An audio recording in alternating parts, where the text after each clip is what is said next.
23 na Biblia ya Kiswahili inasema,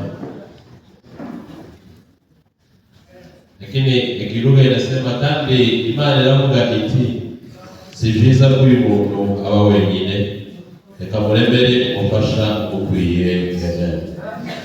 23 aravuga ati uyu ni igufwa ry'amagufwa yanjye n'akara ko mu mara yanjye, azitwa umugore kuko yakuwe mu mugabo. Icyo gituma umuntu azasiga se na nyina akabana n'umugore we akaramata, bombi bakaba umubiri umwe. Amen. Na Biblia ya Kiswahili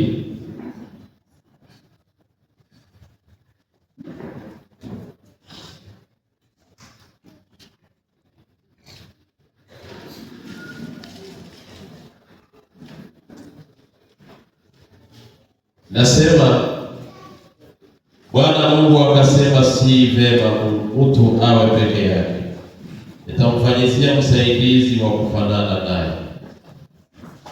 23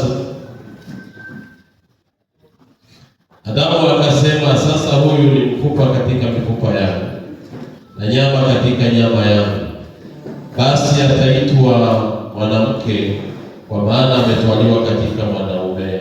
Amen. Tunashukuru Mungu kwa asubuhi njema na kwa ajili ya harusi ya vijana wetu.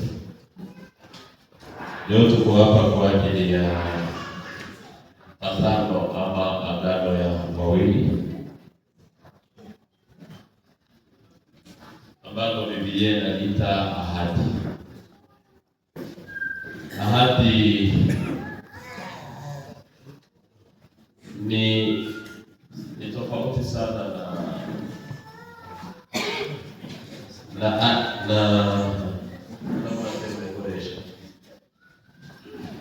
kontra ntabwo bihuye n'isezerano.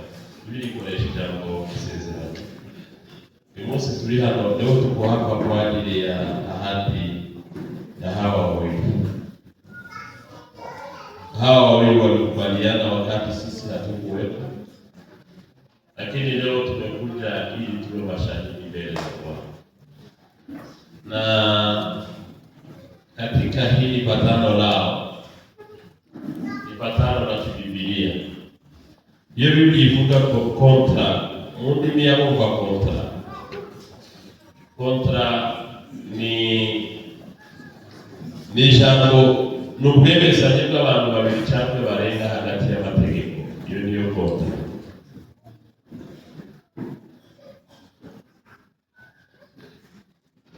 Iyi ntabwo ari kontra, ntabwo ari ubwemezanye bw'abantu babiri cyangwa barenga, kuko kontra ishobora gukoresha abantu babiri cyangwa batatu cyangwa benshi. Kuko ni kontra, ni imbere y'amategeko cyangwa ni imbere ya parti zibiri zitandukanye.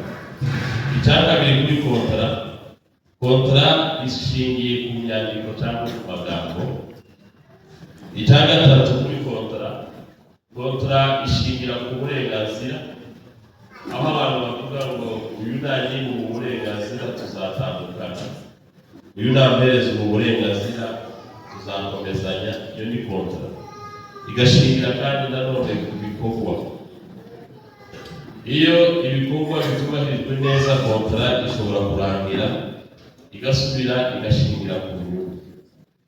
Iyo ni kontra. Nanone ariko isezerano ryo ntabwo ariko bimeze. Isezerano uyu munsi aba bavandimwe babiri bagiye gusezerana, ni isezerano riri sacré, ni indahiro n'amagambo cyangwa inyandiko zeje zishingiye ku busabane bwo kubahiriza amasezerano ari hagati y'abantu.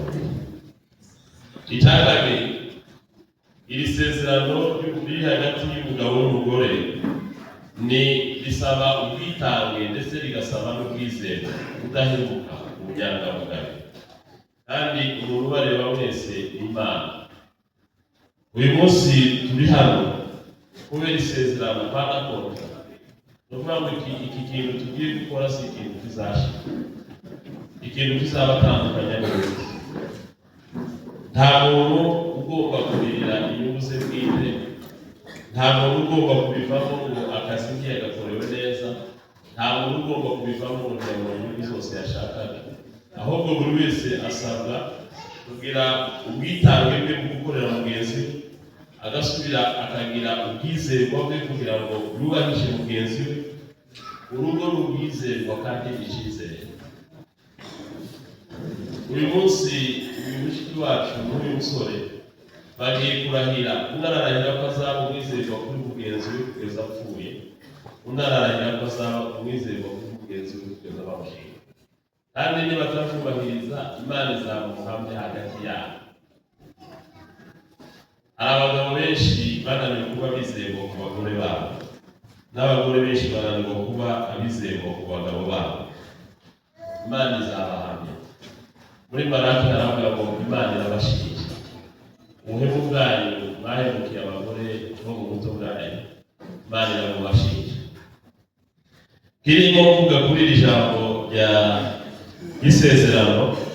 Isezerano ni igikorwa Bibiliya ivuga. Icya kabiri ni igikorwa kidafite manda yayo. Icya kabiri kiri reka ngaruke kandi kuri kontara. Urufatiro rwa kontara rushingira kuri mutual benefit, ni inyungu ziri rusange. Iyo ni kontara. Kontara yo ishingira ku nyungu rusange. Iyo izo nyungu zitakibonetse, abantu bashobora gusesa kontara. Icya kabiri ni uguporoteja intérêt personnel cyangwa inyungu bwite. Icya gatatu bishingiye ku mategeko. Iyo ni kontara. Ariko ibi tugiye gukora hano nta zindi mbaraga z'amategeko zizabishinja cyangwa zizabihamya. Amategeko akomeye dufite ni Umwami Yesu watangiye. Tugize iminsi dushingira abasore bashika ntibaba bizerwa mu miryango yabo.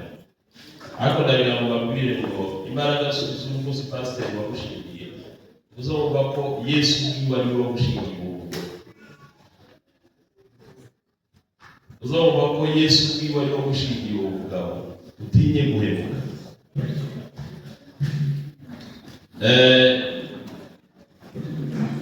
Indahiro n'iki cyangwa covenant cyangwa isezerano hagati y'abantu babiri ni isezerano ridakuka, ridahira. Umuntu asabwa iyo agiyeho abacumuye ku Mana, ntabwo ucumuye kuri mugenzi wawe, ucumuye ku Mana. Kandi ni obligation, ni obligatoire. Urukundo rw'umugabo n'umugore ni obligatoire. Bibiliya ivuga ngo abagabo mukunda abagore banyu, si ubusabe ni itegeko. Umuntu wese ategekwa gukunda umugore we, umugore nawe ategekwa gukunda umugabo. Kandi ntibivuze ngo ni beza, bamwe ni babi, ariko bakunda.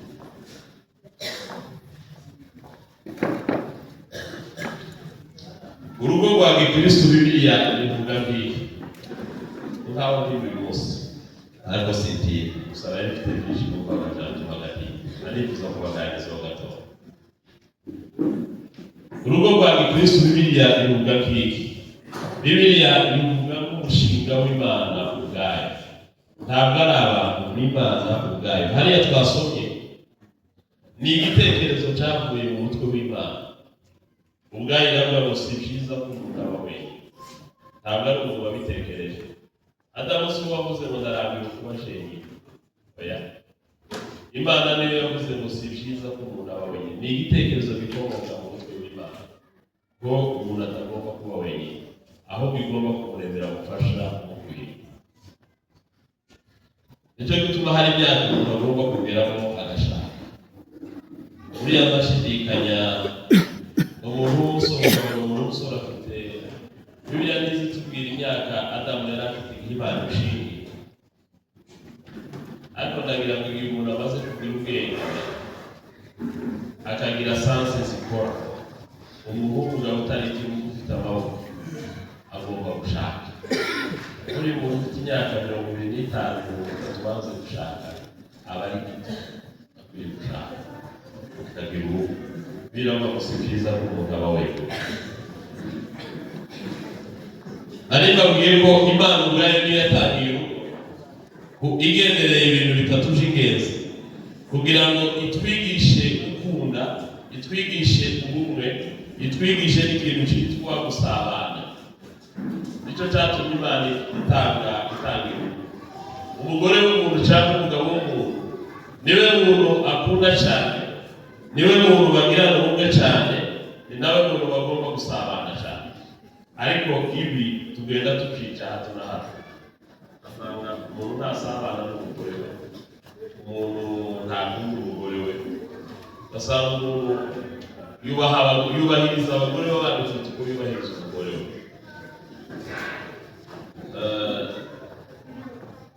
Buriya ibintu bigenda bitunanira tubicubika, ariko umuntu ari umuvugabutumwa, umuntu bakagombye kujana cyane n'umuvugabutumwa n'umugore we cyangwa umugabo we. Haba no mu kazi umuntu abantu bakagombye kujana cyane n'umugore we. Umuntu bakagombye kumarana umwanya munini mu buzima n'umugore wawe. Ariko ubu byaratunaniye, umuntu asigaye ava n'isafari akaramusa abana agasiga umugore we.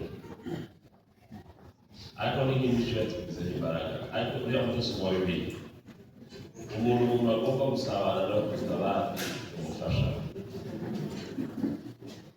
Icya kabiri, urugo rwa Gikristo ni iki? Urugo rwa Gikristo ni institution, ni umushinga. Narivuze ko ari umushinga Imana yashyizeho kugira ngo ibashe kugufasha kororoka.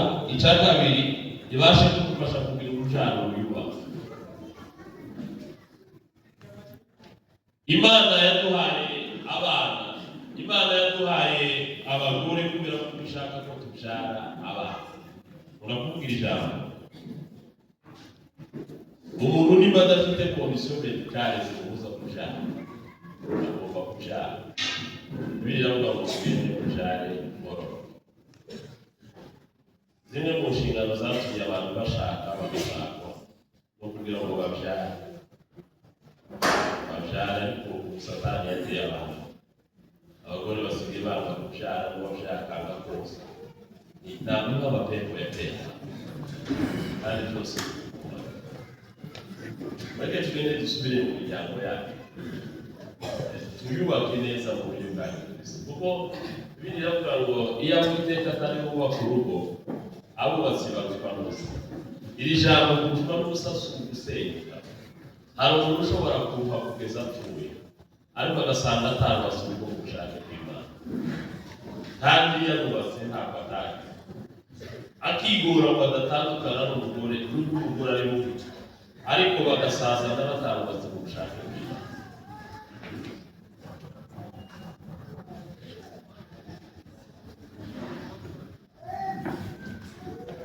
Amen. Amen. Amen. Nari babwiye ko ikindi urugo rwa Gikristo Imana iduhaye urugo rw'abakristo apana rw'abapagani. Gusa ibibazo dufite mu mago yacu nuko turi gushingirwa kandi turi abapagani, cyangwa ugasanga umwe ni umupagani undi ni umukristo. Byose biragora. Hari igihe tubashingira tuzi ngo umwe muri abakristo, mwashika mu rugo umwe mukaba abapagani, cyangwa ukaba umukristo ukaba umupagani. Kuko abagore b'abanyamurenge b'abapagani barahari, ariko bo ntibaza bapfa kumenyekana. Ninga baza bisiga amavuta bakambara neza bakajambikana, bakajijisha bakabikusimba, ariko bagira mu rugo bakaba abapagani.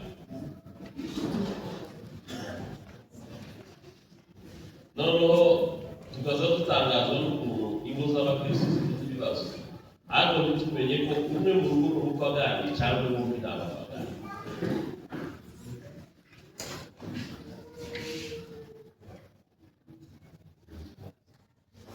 Niba twaremeye gushingirwa mu ikanisa ngo twubake ingo za Gikristo, tugende twese dukizwe, abagore n'abagabo tugire uruhare rwo gukizwa kugira ngo twubake ingo za Gikristo. Ndagira ngo babwire ko zimwe muri generasiyo abo dusiga badukomokaho abenshi basigaranye ibibazo bituruka kuri ba nyina na ba se.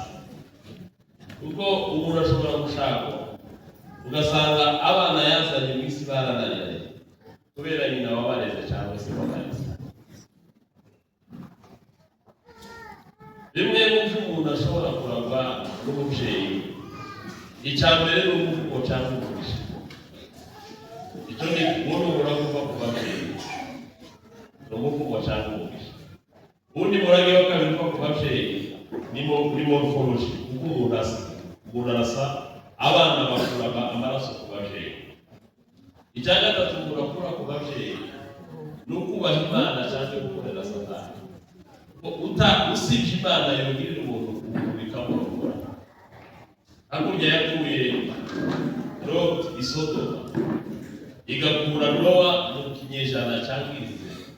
Hari n'abantu benshi Imana igenda ikura mu miryango ugasanga yamoko yari kurera mu kizaza cyangwa, ariko abenshi dufite imiryango imeze nk'Isodoma n'Igomora. Ukibaza ngo se uyu muntu yazaba mwiza gutekereza Imana yamukora muri ya miryango. Ariko niba bivuga ko tugomba kugira inguzanyo, nuko uzi ko abana bacu bazatugomora ko kuyubaha cyangwa gukorera Satani. Ibyo ni ibintu bagomba kubabwira.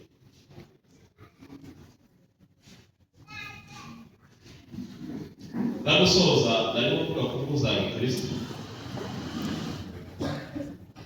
Niba umuntu w'umugabo yirirwa yibuka mu bagore, asize umugore wiwe urugo, akaba yarabyaye abahungu n'abakobwa, bibaze ngo abo bana bazakurana ayahe maraso? DNA bazaba bafite mu buzima bwabo ni amaraso ya se cyangwa ni amaraso ya nyina. Hano ndakubwira abantu ngo niba utanabikoreye gukiza, bikorere gukorera abazagukomokaho, kuko abazagukomokaho bazatwara amaraso yawe n'imico yawe. Niba waribaga bireke, nushaka kubirekeshwe n'Umukristo, birekeshwe nuko hari umwana uzakwigana mu gihe cyiza.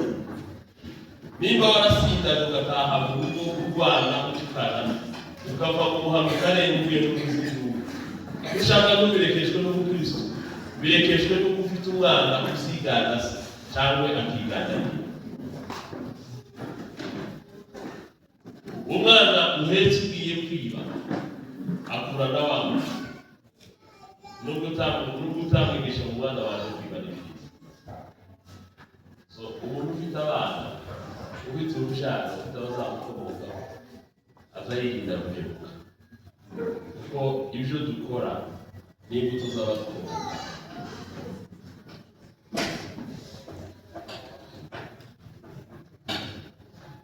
Naringize musoreze kuri iri jambo natinze.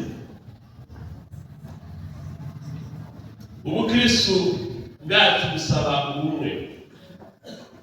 Mu rugo tugomba kugira ubumwe muvandimwe. Uriya niwe waba ufite uruta Nikonaso.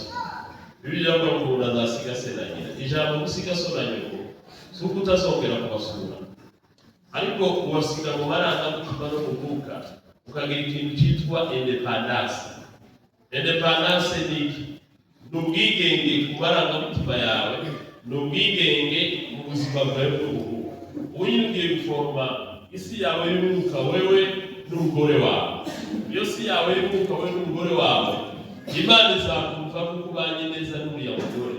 Uriya mugore Imana izakumva neza kuko mubanye, izakumva kuko mubanye neza. Kubera Bibiliya ivuga ngo bagabo mubane n'abagore banyu neza, mubane nabo mu bwenge nk'izabya zibumba, kuko nimutabikora gutyo amasengesho yanyu azagira imbogamizi. Iyo ni isi y'umwuka. Uriya mugore agiye gusiga ikirere cya se na nyina, agiye guforma ikirere cyiwe nawe. Icyo kirere cyiwe nawe Imana izamwumva bishingiye kuri kondisiyo z'imibereho yanyu mwembi. Ibyo bituma mubona mu ikanisa dushobora kuba turi abayumbe ruharwa, turi abapasiteri ruharwa, ariko Imana yumva amasengesho yacu mukeya kubera imibanire yacu mibi n'abagore cyangwa n'abagabo bacu.